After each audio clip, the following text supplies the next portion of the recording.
adalah 4 amalan sunnah utama yang harus kita jaga sebelum memejamkan mata. Pertama, berwudu sebelum tidur. Amalan pertama adalah berwudu seperti wudu untuk sholat. Ini bukan hanya kebersihan fisik, tapi juga kesucian spiritual. Rasulullah Shallallahu Alaihi Wasallam bersabda, jika seorang hamba tidur dalam keadaan suci, maka seorang malaikat akan bermalam di sisinya. Setiap kali hamba itu bergerak, malaikat akan berdoa, "Ya Allah, ampunilah hambamu ini, karena ia tidur dalam keadaan suci." Fadilahnya, jika Allah berkehendak mengambil ruh kita saat itu juga, kita akan kembali kepadanya dalam keadaan bersih. Membaca ayat kursi.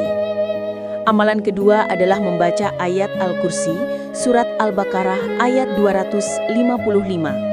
Ayat ini adalah ayat yang paling agung dalam Al-Quran karena isinya adalah pengakuan sempurna tentang keesaan, kekuasaan, dan keagungan Allah.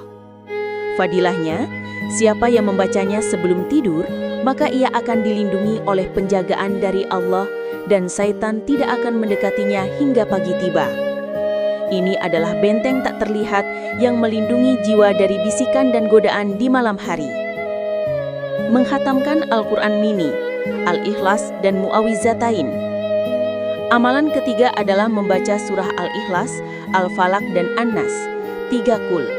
Rasulullah biasa membaca 3 surat ini, meniupkan sedikit pada kedua telapak tangannya, lalu mengusapkannya ke seluruh tubuh yang terjangkau, dimulai dari kepala dan wajah, sebanyak 3 kali.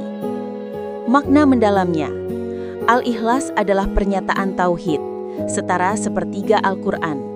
Al-Falaq adalah permohonan perlindungan dari segala keburukan makhluk, dan An-Nas adalah permohonan perlindungan dari godaan syaitan dari kalangan jin dan manusia.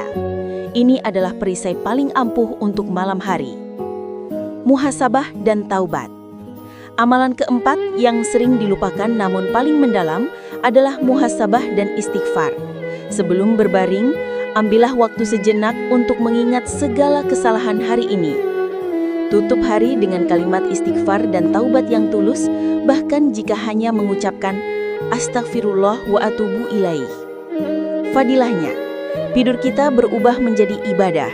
Kita tidur dalam keadaan bertaubat dari dosa hari itu, memohon agar catatan amal kita ditutup dengan ampunan, sehingga kita beristirahat dengan hati yang tenang dan damai, siap memulai hari baru dalam rahmat-Nya. Semoga Allah membimbing kita untuk menghidupkan sunnah sebelum tidur ini demi keselamatan di dunia dan akhirat.